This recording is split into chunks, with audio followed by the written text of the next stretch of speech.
आप सभी को हाथ जोड़ के नमस्कार। आप हंसते रहो हमेशा लगातार। आप सभी का आपके ही YouTube चैनल में हम आपका स्वागत करते हैं। चलिए कहानी शुरू करते हैं। चैनल पे नया हो सब्सक्राइब करना और लाइक एंड शेयर करना मत भूलना। धन्यवाद।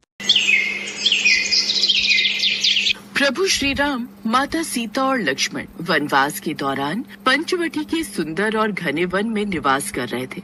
प्रभु श्री राम और लक्ष्मण सदैव माता सीता की रक्षा के लिए सतर्क रहते थे। एक दिन संध्या का समय था। श्री राम अपनी कुटिया के बाहर बैठे थे। माता सीता कुटिया के पास एक जल कलश लिए खड़ी थी और लक्ष्मण अपने धनुष बाण के साथ चौकसी कर रहे थे।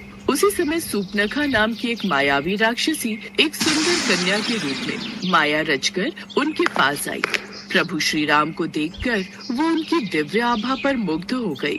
उनके सौम्य स्वरूप को देखकर वो अत्यधिक आकर्षित हो गई। उसने मधुर स्वर में प्रभु श्री राम से कहा, हे तपस्वी, तुम कौन हो? ना तो तुम्हारा रूप किसी साधारण मानव का है, ना ही किसी ऋषि मुनि का। तुम वनवासी होकर भी क्षत्रिय जैसे तेजस्वी प्रतीत होते हो। बताओ तुम कौन हो और इस वन में क्या कर रहे हो? हे देवी, मैं अयोध्या के राजा दशरथ का पुत्र राम हूँ। ये मेरे छोटे भाई लक्ष्मण हैं और ये मेरी पत्नी सीता है। हम अपने पिता की आज्ञा का पालन करते हुए वनवास में रह रहे हैं। किंतु आप कौन हैं? इस वन में आपको पहले कभी नहीं देखा। मैं लंका के महाबली राजा रावण की बहन शूर्पणखा हूँ। मैं इस वन में विचरण कर रही थी, तभी तुम्हें देखा। मेरा रूप, मेरा यौवन और मेरा कुल किसी भी दृष्टि से आप जैसे पराक्रमी पुरुष के योग्य है। हे राम, मैं आपसे विवाह करना चाहती हूँ। मेरी इच्छा है कि आप मुझे अपनी पत्नी बना लें और इस वन में मेरे साथ सुख पूर्वक रहें। हे शूर्पणखा, मैं पहले से ही विवाहित हूँ। सीता के होते हुए मैं किसी और को अपनी पत्नी नहीं बना सकता, इसलिए मैं आपसे विवाह नहीं कर सकता। किंतु आप मेरे छोटे भाई लक्ष्मण से विवाह का प्रस्ताव रख सकती हैं। वो अभी युवा और वीर है। ठीक है, यदि तुम मुझसे विवाह नहीं कर सकते तो मैं तुम्हारे छोटे भाई लक्ष्मण से विवाह का प्रस्ताव रखती हूँ। लक्ष्मण भी अत्यधिक सुंदर है। अब मैं लक्ष्मण से ही विवाह करूंगी। शूर्पणखा लक्ष्मण की ओर मुड़ी और लक्ष्मण को निहारने लगी और लज्जा का अभिनय करते हुए बोली, हे वीर लक्ष्मण, यदि तुम्हारा भाई राम मुझसे विवाह नहीं कर सकता तो तुम मुझसे विवाह कर लो। हम दोनों मिलकर बहुत आनंद से रहेंगे। शूर्पणखा की बात सुनकर लक्ष्मण जी हंसते हुए बोले, हे राक्षसी, मैं तो अपने भाई की सेवा में रहने वाला एक दास मात्र हूँ। मुझसे विवाह करके तुम क्या करोगी? यदि तुम्हें विवाह करना ही है तो मेरे भ्राता श्री राम से करो। वो राजा है। मैं तुम्हारे लिए उपयुक्त पति नहीं हूँ। तुम्हें तो मेरे बड़े भाई जैसे किसी पुरुष की आवश्यकता है। तुम्हारे लिए वही पति रूप में उत्तम है। जाओ, उनके पास जाओ और अपने विवाह का प्रस्ताव रखो। शूर्पणखा दोनों भाइयों के इस परिहास से क्रोधित हो गई। उसने माता सीता को क्रूर दृष्टि से देखा और गरज कर बोला, तुम दोनों मेरा परिहास कर रहे हो। ये औरत ही हमारे बीच बाधा बनी हुई है। यदि इसे समाप्त कर दूं, तो राम अवश्य ही मुझसे विवाह कर लेगा। जैसे ही शूर्पणखा माता सीता पर झपटती है, लक्ष्मण अपनी खड्ग से उसके नाक कान काट देते हैं। शूर्पणखा रोती बिलखती घायल अवस्था में अपने भाई रावण के पास जाती है और अपने अपमान का बदला लेने के लिए कपट योजना बनाती है। भैया, यदि तुम सच में मुझे प्रेम करते हो तो इस अपमान का प्रतिशोध लो। राम की सबसे प्रिय वस्तु छीन लो। उसकी पत्नी सीता को लंका उठा लाओ। वो सीता उस तपस्वी के पास बिल्कुल भी अच्छी नहीं लगती। उसे तो आपके महलों में रानी होना चाहिए था। वो देखने में बहुत सुंदर है।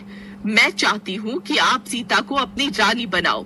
मेरे अपमान का बदला तभी पूरा होगा जब आप राम की सीता को उससे अलग कर दोगे।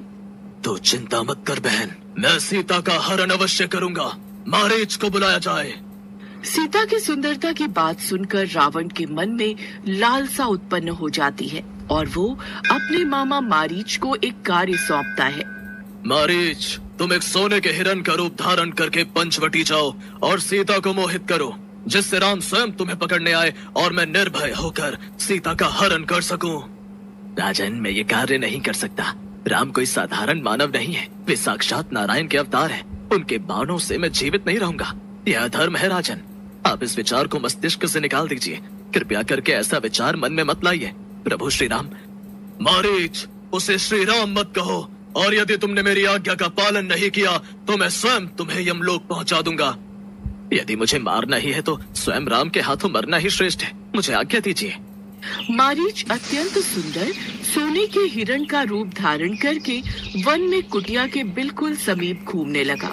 माता सीता ने जब स्वर्ण हिरण को देखा तो वे मुग्ध हो गई और श्री राम से बोली, प्रभु देखिए कितना सुंदर हिरण है। मैं इसे अपने आश्रम में पालना चाहती हूँ।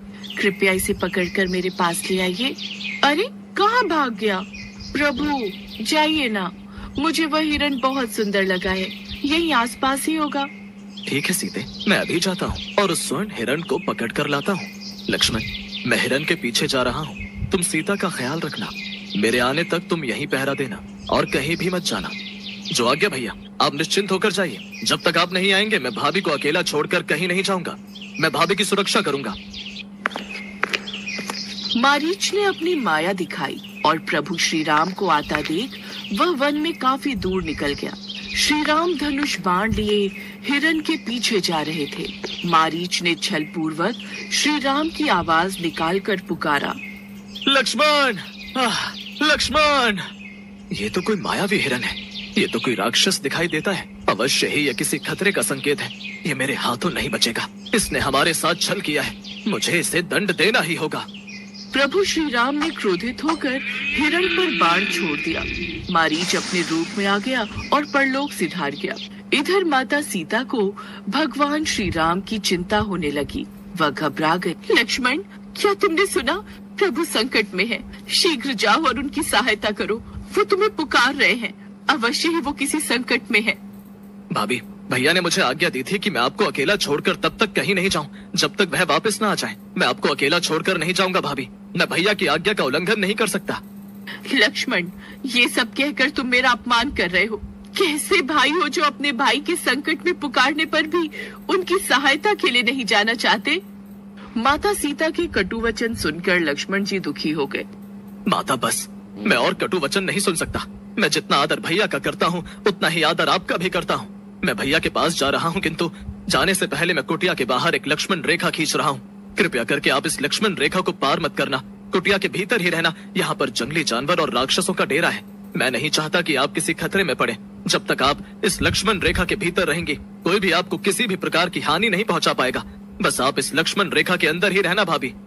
लक्ष्मण ने अपने बाण से एक लक्ष्मण रेखा खींच दी और प्रभु श्री राम जिस तरफ गए थे वो उसी तरफ उन्हें ढूंढने के लिए चले गए। इसके पश्चात माता सीता कुटिया के भीतर चली गई। रावण की योजना पूरी हो गई और वह साधु का वेश धारण करके माता सीता का छल से हरण करने के लिए पहुंच गया।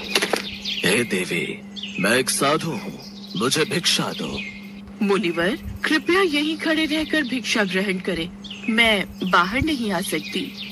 देवी, यदि कोई भिक्षुक के साथ ऐसा व्यवहार करे तो वह बड़ा अपमानजनक होता है। हम महान तपस्वी साधु हैं। हम तभी भिक्षा ग्रहण करेंगे जब तुम कुटिया के बाहर आओगी, अन्यथा हम भिक्षा बिना लिए ही यहाँ से चले जाएंगे। हमें यही लगेगा कि तुम हमारा अपमान कर रही हो, फिर उसका फल तुम्हें जो भी प्राप्त होगा उसके लिए हम कुछ भी नहीं कर सकते। रावण की बातें सुनकर माता सीता घबरा गईं। नहीं नहीं मुनिवर, आप खाली हाथ यहाँ से नहीं जा सकते। मैं श्री राम की पत्नी हूँ और हमारे द्वार से कोई भी भिक्षुक खाली हाथ नहीं जाता।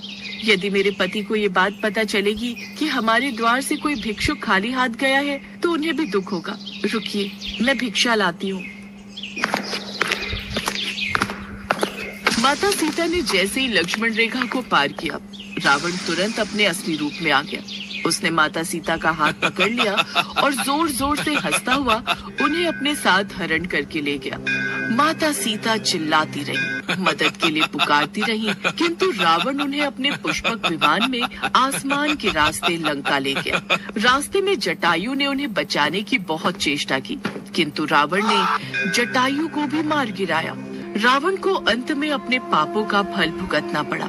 वानर सेना, विभीषण जी और वीर हनुमान की सहायता से प्रभु श्री राम के हाथों रावण का वध हुआ और बुराई पर अच्छाई की जीत हुई।